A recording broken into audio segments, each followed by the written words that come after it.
The Vorthak Empire had ruled the galaxy for over 50 million years. Their ancient ships, massive as small moons, drifted through the cosmic void with the patient grace of gods. Commander Zethkar stood on the bridge of the flagship Eternal Dominion, his 6 eyes studying the holographic display that showed their current sector of space. "Commander," called his navigation officer, her voice trembling with an emotion that Zethkar had rarely heard in his 3,000 years of service. "We're approaching the restricted zone." The restricted zone. Even among the Vorthak, who had witnessed the birth and death of countless civilizations, there were whispers about this particular region of space. A small yellow star, unremarkable in every way, orbited by 9 planets. The 3rd planet was covered in blue oceans and green continents teeming with life. "Maintain course around the perimeter," Zethkar ordered, though his voice carried less authority than usual. Standard survey protocol. But as they approached, something felt wrong. The ancient sensors, designed by civilizations that had mastered space travel before Earth-Sun was even born, began to register readings that made no sense. Energy signatures that shouldn't exist. Quantum fluctuations that defied the laws of physics as understood by beings who had unlocked the secrets of the universe millions of years ago. "Sir," the sensor operator's voice was barely above a whisper. "I'm detecting something. Multiple signatures. They're not matching any known technology in our databases." Zethkar's blood ran cold. The Vorthak databases contained the technological signatures of every species that had ever achieved spaceflight in the known galaxy. Over 12 million different civilizations, from the primitive to the godlike. But these readings were completely unknown. "Show me," he commanded. The holographic display shifted to show the 3rd planet in detail. What they saw defied explanation. The planet's surface was dotted with structures that seemed to phase in and out of reality. Massive geometric shapes that appeared to be made of pure energy hovered in the planet's upper atmosphere. And moving between them were craft that seemed to bend space itself around them. "Commander," the communications officer suddenly spoke up, her voice tight with fear. "We're receiving a transmission. It's in our language. Perfect Vorthak. Impossible. No species on that planet should know our language. Put it through." The voice that filled the bridge was calm, almost conversational, but there was something underneath it that made every Vorthak on the bridge step back instinctively. It was the voice of something that was trying very hard to sound friendly, but wasn't quite managing it. "Greetings, travelers from the Vorthak Empire. We are aware of your presence in our system. We appreciate your curiosity about our world, but we must respectfully request that you maintain your current distance. For your own safety, of course." Zethkar found his voice after several moments. "This is Commander Zethkar of the Vorthak Imperial Fleet. Identify yourself." "Oh, we're just the local residents. Please don't be alarmed by our defensive systems. Well, let's just say they're a bit overzealous when it comes to uninvited guests. We'd hate for there to be any unfortunate accidents." The transmission ended, leaving the bridge in stunned silence. In 50 million years of galactic dominance, no species had ever spoken to the Vorthak with such casual dismissal. Even the most advanced civilizations they had encountered showed proper respect for their ancient power. "Sir," the sensor operator called out again, his voice cracking. "The energy readings are increasing. I'm detecting weapons systems that are—" "Commander, these power levels are impossible. They're showing energy outputs that exceed our most powerful dreadnoughts by factors I can't even calculate." Zethkar stared at the display. The peaceful-looking planet below seemed to shimmer, and for a moment he could have sworn he saw massive structures beneath its surface. Structures that dwarfed anything the Vorthak had ever built. Ancient beyond measure, yet somehow more advanced than anything in their vast databases. "Set course for the edge of the system," he ordered quietly. "Maximum speed." "Sir," his first officer questioned, "are we retreating from a single planet?" Zethkar looked at the readings one more time. The quantum signatures were getting stronger, and he was beginning to detect other things. Ships, thousands of them, all around the system, previously invisible, now beginning to decloak. Each one showing energy readings that suggested they could destroy his entire fleet without breaking stride. "We're not retreating," he said finally. "We're surviving. Send word to Imperial Command. Mark this system as forbidden territory. No Vorthack ship is to approach within 50 light-years of this star." "What reason should I give, sir?" Zethkar watched as more and more ships appeared on their sensors. Some were sleek and elegant, others were massive and intimidating. All of them radiated a power that spoke of technologies beyond Vorthack comprehension. And underneath it all, he was beginning to sense something else. Something that made his ancient warrior's instincts scream in warning. These beings, whoever they were, weren't just advanced. They were predators. And they were being polite only because they chose to be. "Tell them," Zethkar said slowly, "that we have discovered a species that has learned to weaponize nightmares. And they're keeping those weapons pointed inward at their own world. Whatever they're guarding against down there, it's something that requires defenses capable of destroying star systems." The Eternal Dominion turned and fled the system at maximum speed. Behind them, the mysterious ships faded back into invisibility, their message clear. The third planet around that small yellow star was not to be disturbed. As they reached the edge of the system, Zethkar received one final transmission. The same calm, friendly voice as before. "Safe travels, Commander. And remember, there are things in this universe far older and more dangerous than empire builders. Some of us have learned to live with them. Others become food. Choose wisely which category you prefer." The transmission ended, and the Vorthack fleet disappeared into hyperspace, carrying with them the knowledge that their 50 million years of galactic dominance meant nothing to whatever was hiding on that distant blue world. Word of the encounter spread quickly through the ancient communication networks that connected the galaxy's oldest civilizations. Within days, every spacefaring species with any sense of self-preservation had updated their star charts. The Sol system was marked with symbols that roughly translated to "death lives here" in over 12,000 different languages. And on Earth, humanity continued its daily existence, completely unaware that they had just become the most feared species in the known galaxy, without firing a single shot. 3 months after the Vorthack encounter, the galactic community was in chaos. The news of a mysterious species that had casually dismissed the most powerful empire in known history had spread like wildfire across the cosmic communication networks. Ancient civilizations that had remained hidden for eons suddenly emerged from their hiding places, desperate to share information about the terrifying world they called Earth. The Kronak Collective, machine intelligences who had achieved consciousness before the first organic life had crawled from primordial seas, called an emergency gathering at the Nexus Station, a massive artificial construct that served as neutral ground for the galaxy's most advanced species. Representatives from dozens of ancient civilizations attended, each bringing their own disturbing accounts of encounters with the Sol system. Ambassador Vexari of the Ethereal Courts, beings of pure energy who existed in 11 dimensions simultaneously, spoke first. Her voice resonated through multiple realities at once, carrying with it the weight of cosmic dread. "We have observed this system for 27,000 of their local years," she announced to the assembled delegates. "What we have witnessed defies all understanding of natural evolution. This species, these humans, should not exist. Their planet is a battleground for forces that most of you cannot even perceive." The delegates shifted uncomfortably.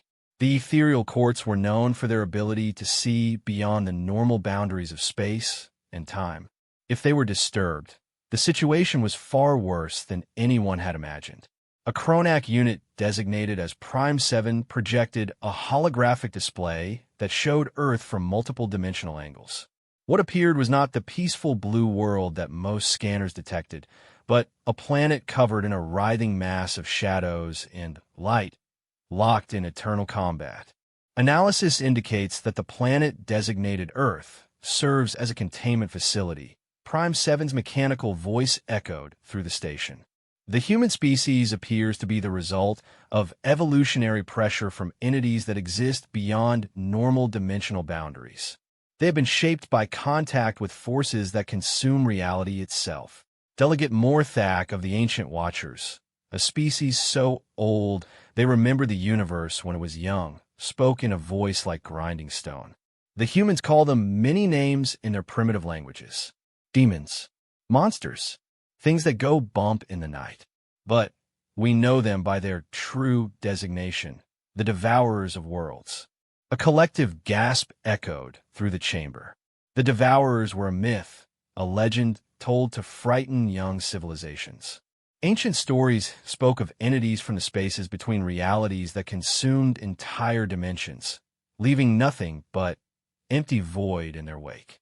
"You're saying these creatures are real?" asked Zethkar, who had been invited to share his first-hand account of the encounter. "Real, and contained," Morthak confirmed. "The humans have been fighting them for their entire evolutionary history. Every nightmare their children have, every monster in their stories, every shadow that moves wrong, it's all real. And somehow, impossibly, they've been winning." The chamber fell silent as the implications sank in. Ambassador Vexari continued the briefing, her multidimensional voice carrying images that made several delegates physically recoil. "We have observed human settlements under attack by entities that exist partially outside of normal space-time. Creatures that devour fear and feed on despair. The humans respond with weapons that shouldn't be possible for their technological level. They fight with a savagery that puts our most elite warriors to shame, and they do it while protecting their young, their elderly, their weak." "But how?" interrupted a delegate from the Silk Road Federation. "Our intelligence suggests their technology is primitive. Chemical rockets and nuclear weapons. How do they fight beings that exist beyond physical reality?" Prime 7's holographic display shifted to show recordings of human combat against entities that appeared as writhing masses of darkness and teeth. The humans fought with weapons that seemed to be made from crystallized starlight and armor that bent reality around the wearer. Analysis suggests that prolonged exposure to dimensional entities has altered human neural patterns, the Kronak unit explained. They possess what they call imagination, the ability to create reality through focused belief. When a human truly believes something exists, it becomes real on quantum levels we are still attempting to understand. "They weaponize their own dreams," whispered a delegate from the Singing Crystals, her harmonic voice cracking with disbelief. "Murtok nodded gravely. And their nightmares. Each human carries within their mind the capacity to either create or destroy reality through sheer force of will. It is the only reason their species has survived contact with the Devourers." Zethkar stood slowly, his 6 eyes reflecting the terrible understanding that was dawning on him. "The transmission we received, when they told us to stay away for our own safety. They weren't threatening us." "No," Vexari confirmed, her voice resonating with cosmic sorrow. "They were protecting you. The humans have learned to live with entities that would drive most sapient beings insane through mere proximity. Their planet is a fortress containing horrors that could unravel the fabric of reality itself." The gathered delegates absorbed this information in stunned silence. The most advanced civilizations in the galaxy, beings who had mastered technologies beyond comprehension, had just learned that they were children compared to a species that had never even left their home star system. "There's more," Prime 7 announced, projecting new data. "Our deep space sensors have detected movement in the void between galaxies. The Devourers are stirring. Something has awakened them from their eons-long slumber. They're moving toward populated space." "How long?" asked Zethkar, his voice barely audible. "Approximately 50 of their local years before the first wave reaches our outer territories." The chamber erupted into panicked discussion. 50 years to prepare for entities that consumed realities. Civilizations that had existed for millions of years suddenly faced extinction, and their only hope for survival lay with a species they had just learned existed. "What do we do?" called out a delegate from the Starweaver Collective.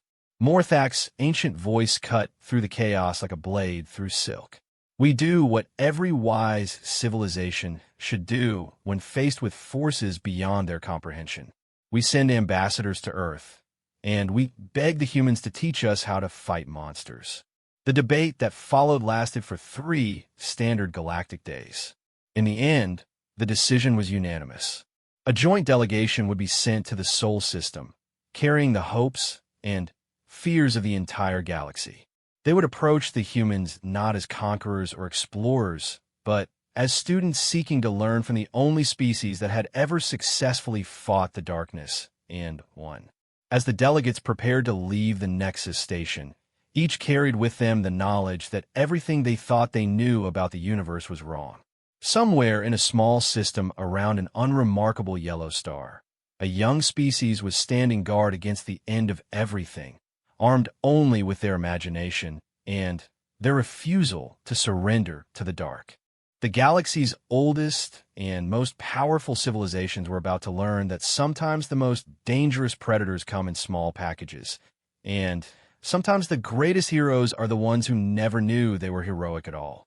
The joint galactic delegation approached Earth with more caution than had ever been shown to any single planet in recorded history. 12 of the most advanced species in the galaxy, traveling in ships designed by civilizations that had mastered spacetime itself, crept toward the Sol system like nervous children approaching a sleeping dragon. Ambassador Elena Rodriguez stood in the communication center of the International Space Station, staring at her console in complete bewilderment. 3 days ago, first contact protocols had been activated when SETI detected artificial signals approaching the solar system. Now she was looking at readings that suggested an entire fleet of alien vessels was requesting permission to enter Earth orbit. "Ma'am," called her communications officer, Lieutenant Chun. "We're receiving another transmission." "Same source as before. Put it through." The voice that filled the communication center was nothing like Elena had expected from humanity's first contact with alien intelligence. Instead of the confident, superior tone she had imagined from a species capable of interstellar travel, the alien voice was respectful, almost humble. "Greetings, humans of Earth. I am Ambassador Morthak of the Ancient Watchers, speaking on behalf of the Galactic Elder Council. We humbly request permission to approach your world and speak with your leaders about a matter of cosmic importance." Elena exchanged glances with her team. In all their first contact scenarios, nobody had planned for aliens who asked permission. "This is Ambassador Elena Rodriguez, representing the United Nations of Earth. You have permission to approach, but please understand we have defensive systems in place." A pause on the other end, then what sounded like nervous laughter from multiple different voices. "Ambassador Rodriguez, we are well aware of your defensive capabilities. We approach with the utmost respect and caution." 6 hours later, Elena found herself in the strangest meeting of her career. The alien delegation had arrived in a ship that hurt to look at directly, as if it existed in too many dimensions at once. The aliens themselves were even more impossible to comprehend. Some appeared to be made of pure energy, others were clearly mechanical constructs, and a few looked like they had stepped out of humanity's deepest nightmares. But what struck her most was their behavior. These beings, who could apparently travel between stars with ease, were treating her with the kind of deference usually reserved for meeting a nuclear-armed head of state. "Ambassador Rodriguez," Morthak began, his ancient voice carefully controlled, "we need to ask you about your world's security measures." "I'm not sure what you mean." Vexari, the energy being from the ethereal quartz, spoke next, her voice rippling through multiple dimensions. "We are referring to your containment systems, the barriers you maintain against the entities from beyond normal spacetime." Elena blinked. "I'm sorry, but I think there's been some kind of misunderstanding. We don't have any containment systems for entities from beyond spacetime." The aliens exchanged looks that clearly communicated panic, even across species barriers. Zethkar, the Vorthack commander, leaned forward urgently. "Ambassador, we've detected massive defensive installations throughout your system, weapons capable of destroying entire fleets. reality manipulation devices that dwarf anything in our technological arsenals. Surely you must be aware of these systems. Elena was beginning to feel like she had walked into the wrong conversation. Commander, I can assure you that humanity has no such technology.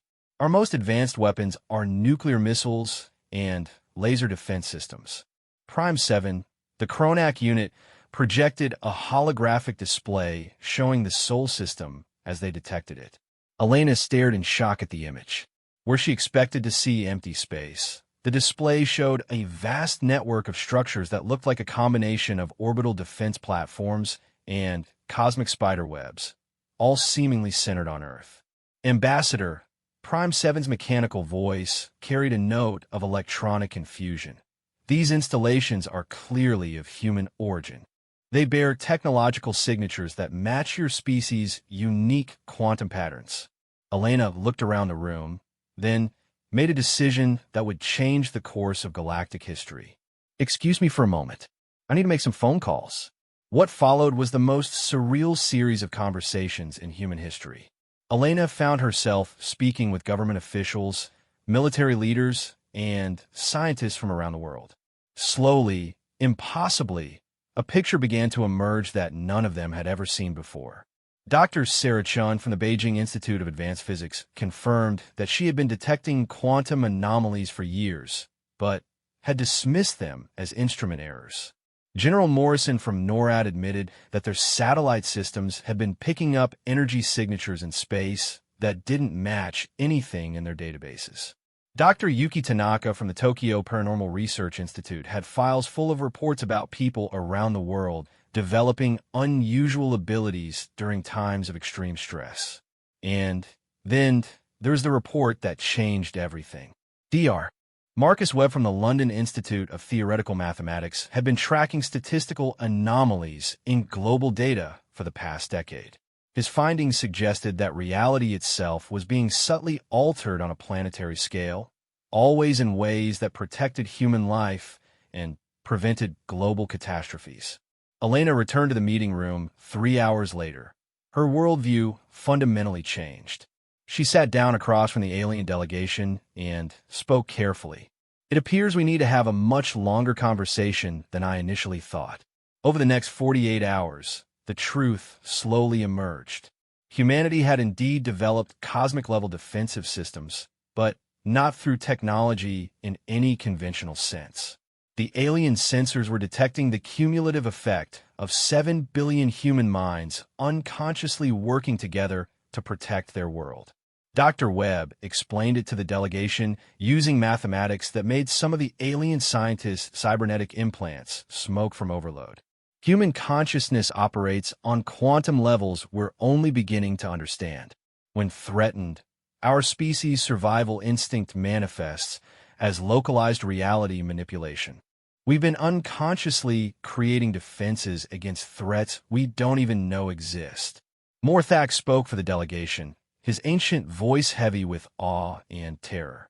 You're telling us that your entire species is unconsciously wielding power that our most advanced civilizations require massive technological installations to achieve. It appears so, Elena confirmed. And according to your data, we've been doing it for our entire evolutionary history. Vexari's multidimensional voice carried new harmonics of fear. Do you understand what this means? Your species doesn't just fight the devourers. You're naturally immune to their reality-consuming abilities because you constantly rewrite reality to exclude them. The implications hung in the air like a sword over everyone present. Humanity wasn't just defending Earth from cosmic horrors. They were living weapons capable of reshaping the fundamental nature of reality through sheer collective will. Zethkar spoke the question that was in everyone's mind. Ambassador Rodriguez, the Devourers are coming. They've awakened from their slumber between galaxies, and they're moving toward populated space. Our entire galactic civilization faces extinction. We came here hoping you could teach us how to fight them. Elena looked around the room at beings who represented civilizations millions of years older than humanity. They were looking at her with hope, fear, and desperate need. Well, she said finally, I guess it's time humanity learned what we've really been doing all these years. And I guess it's time the galaxy learned what happens when you threaten a species that spent its entire existence turning nightmares into breakfast.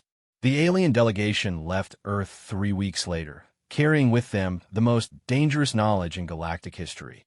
The location of a species that could literally think their enemies out of existence, and who were just now becoming aware of their own power. As their ships disappeared into hyperspace, Elena stood in the ISS observation deck, looking down at Earth. Somewhere below, 7 billion humans were going about their daily lives, completely unaware that they had just become the galaxy's last hope against the end of reality itself. She smiled grimly and activated her communication system. "This is Ambassador Rodriguez to all world governments. We need to talk, and we need to start teaching our children some very interesting new subjects in school." The universe was about to learn that humanity's greatest strength had never been their technology or their wisdom. It was their absolute refusal to accept that any monster, no matter how powerful, could be scarier than the ones they had already beaten in their dreams.